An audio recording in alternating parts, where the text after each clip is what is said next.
नमस्कार विद्यार्थी मित्रांनो, स्वागत आहे माझ्या मार्गदर्शिका या यूट्यूब चॅनलमध्ये. आपण 2026ची अभिरूपची आत्ता 4थीची जी परीक्षा झाली त्याची प्रश्नपत्रिका पाहत आहोत आणि गणित हा विषय पाहत आहोत. तर माझ्या चॅनलला लाईक करा, शेअर करा, जास्तीत जास्त कमेंट करा आणि सबस्क्राईब करा, म्हणजे तुम्हाला नवनवीन व्हिडिओ पाहता येतील.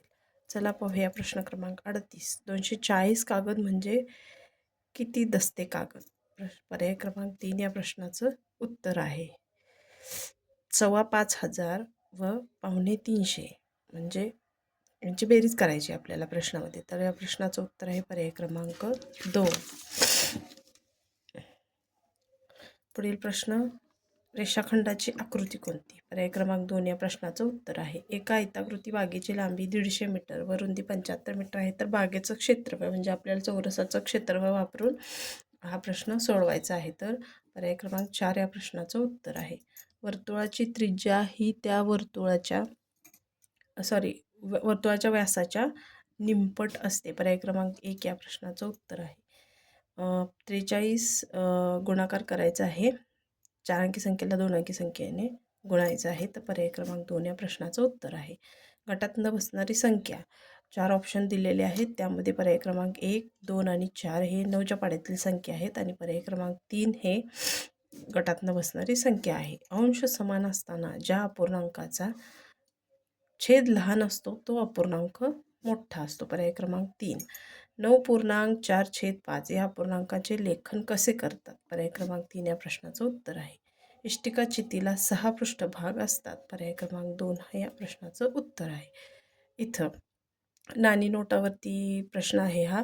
200 रुपयाच्या 7 नोटा, 200 रुपयाच्या 7 नोटा म्हणजे 1400, 100 रुपयाच्या 5 नोटा म्हणजे 500 आणि 50 रुपयाच्या 3 नोटा म्हणजे 150 आणि 10 रुपयाच्या 2 नोटा म्हणजे 20. या सगळ्यांची बेरीज करायची आणि मग आपल्याला त्याचं उत्तर मिळतं आहे. पर्याय क्रमांक 3 ह्या प्रश्नाचं उत्तर आहे. 3/5 चौकट 1/2 या चौकटीमध्ये कोण योग्य चिन्हाचा पर्याय निवडा म्हणून सांगितलं आहे. 3/5 हा अपूर्णांक 1/2 पेक्षा मोठा आहे म्हणून पर्याय क्रमांक 2 हे या प्रश्नाचं उत्तर आहे. 50 15.027 चौकटीतील दशांश अपूर्णांकाचं योग्य वाचन कोणते? तर पर्याय क्रमांक 2 15.0027 या प्रश्नाचं उत्तर आहे. प्रश्न क्रमांक 51. खालीलपैकी सर्वात जास्त अंतर कोणते? 5.9, 5.28, 5.195, 5.5. तर 5.9 किलोमीटर ह्या प्रश्नाचं उत्तर आहे.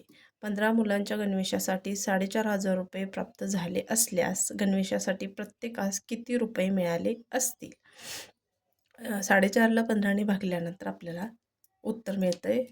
त्याच्यामुळं प्रश्न पर्याय क्रमांक 4 या प्रश्नाचं उत्तर आहे. 53 वजाबाकी करायची आहे. ऑप्शन क्रमांक 3 या प्रश्नाचं उत्तर आहे. खालील समूह संख्यांची जोडी निवडायची. समूह संख्या म्हणजे अशा की ज्याचा सामायिक विभाजक हा 1 आणि 1च असतो. त्यामुळं पर्याय क्रमांक 4 43 आणि 50 या 2 संख्यांचा सामायिक विभाजक हा 1 आहे. ते त्या प्रश्नाचं उत्तर आहे. 1 ते 10 मधील फक्त विषमांक एकदाच घ्यायचे. 1 ते 10 मध्ये विषम संख्या 1, 3, 5, 7, 9. मोठ्यात मोठ्या 5 अंकी संख्येतील शतक स्थानचा अंक. मोठ्यात मोठी 5 अंकी संख्या म्हणजे 9, 7 म्हणजे हे उतरत्या क्रमाने घ्यायचं आहे. 9, 7, 5, 3, 1 म्हणजे ही संख्या तयार होते. तर शतक स्थानी 5 हा अंक येतो. मग पर्याय क्रमांक 3 या प्रश्नाचं उत्तर आहे.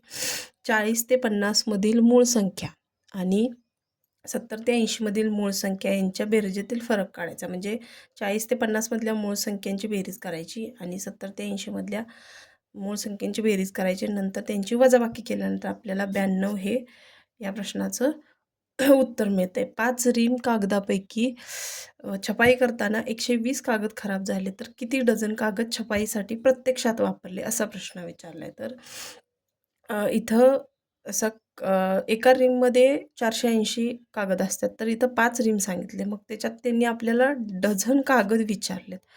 कागद नुसते विचारले असते तर 2280 हे उत्तर आलं असतं, परंतु त्यांनी किती डझन विचारले. त्यामुळे पर्याय क्रमांक 2 190 डझन या प्रश्नाचं उत्तर आहे. तर चला आपण उर्वरित भाग जो आहे, उर्वरित जी उत्तरे आहेत ते आपण पुढच्या व्हिडिओमध्ये पाहू.